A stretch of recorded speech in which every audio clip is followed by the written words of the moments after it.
When it comes to food, one of the most important things that you must be conscious of is, on a certain day when you eat a certain type of food, whatever you eat, you must consciously notice how quickly does it digest and become a part of yourself.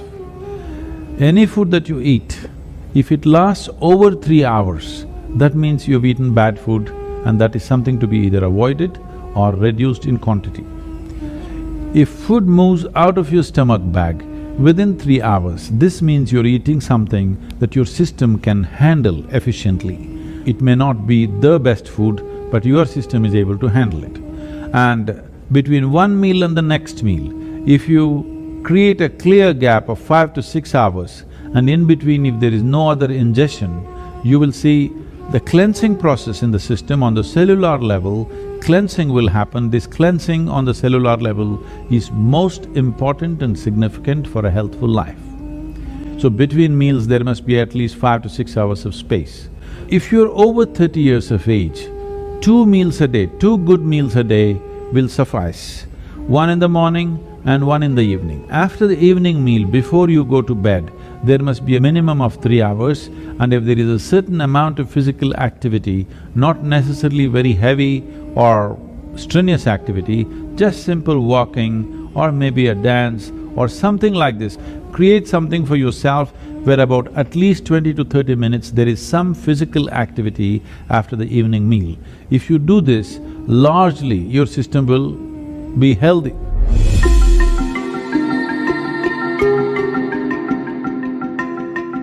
Anemia means on one level the blood has lost its iron, that means you lost your steel, okay? You lost the strength in the body, you'll feel exhausted, simply exhausted for nothing. Because once the necessary iron is not there, your ability to carry oxygen through the body is less. That means your body, your heart, your brain, everything will be on a lower level of function because you don't have enough oxygen. So, building oxygen into the blood is one of the important things because how healthy the body is, how easily it rejuvenates itself depends on a high level of oxygen in the blood. And that capability will go down, particularly women have to be careful on this because of the biological process, that their hemoglobin content may go down and their ability to carry oxygen in the blood will come down, which will make them unnecessarily exhausted, will make them look unintelligent. And yes, if the RBC is low, you feel dumb because there's not enough oxygen in the brain and it doesn't function the way it needs to function, both the body and the brain. So, to take care of this, one of the simple things is you consume a little bit of honey in warm water on a daily basis, and you will see slowly the RBC content will go up. If there's more oxygen in the blood, suddenly you feel a burst of energy, suddenly everything is active, the rejuvenation system in the body is going up, the dead cells are being replaced quickly. The level of inertia that you feel in the body is much lower, the level of inertia that you feel in your mind is much lower.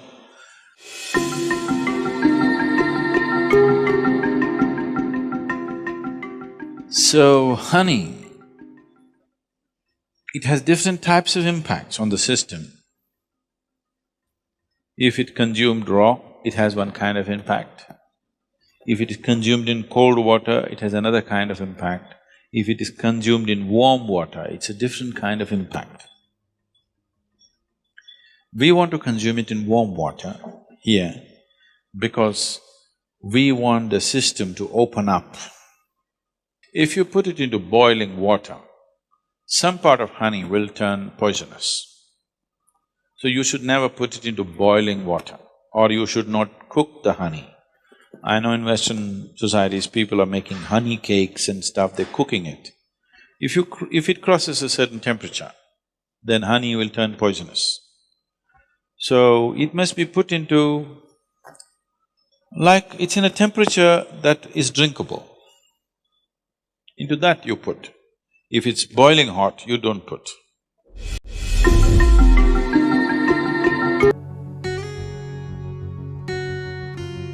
In America, everybody drinks water with 3/4 of the tumbler being full with ice cubes. Now what I say now will be unpopular.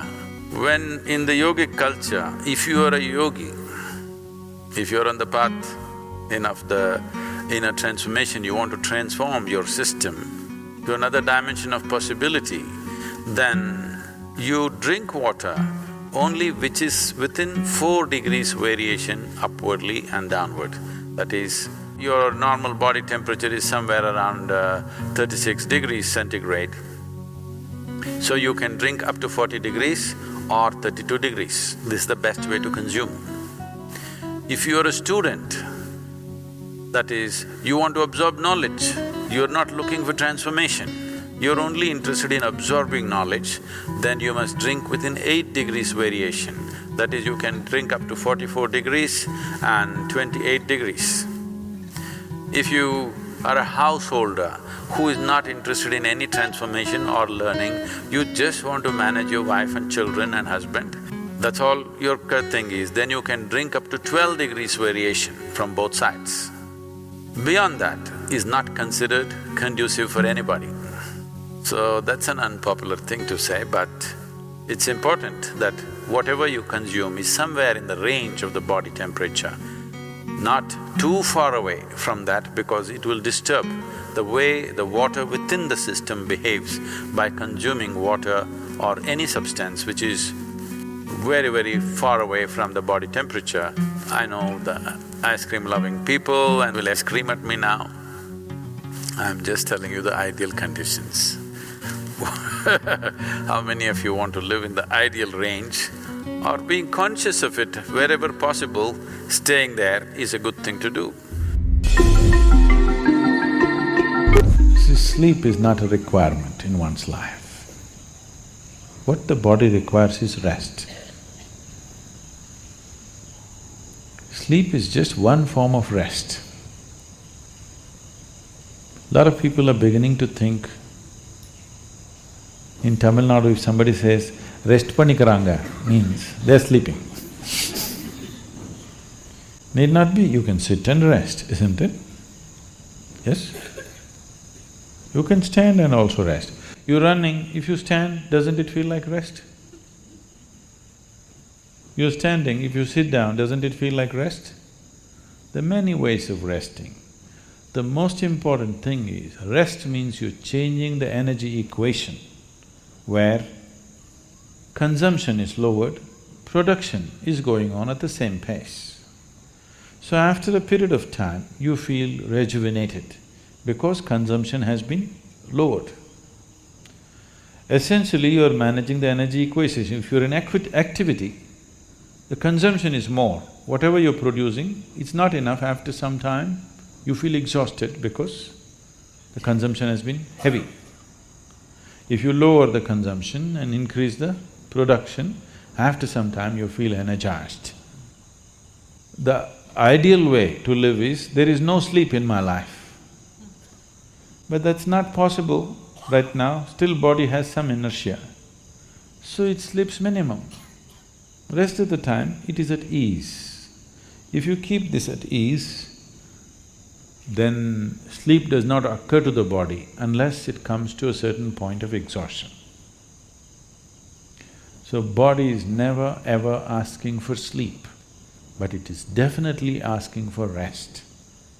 If you do not know how to sit here in a restful manner, it will try to rest like this.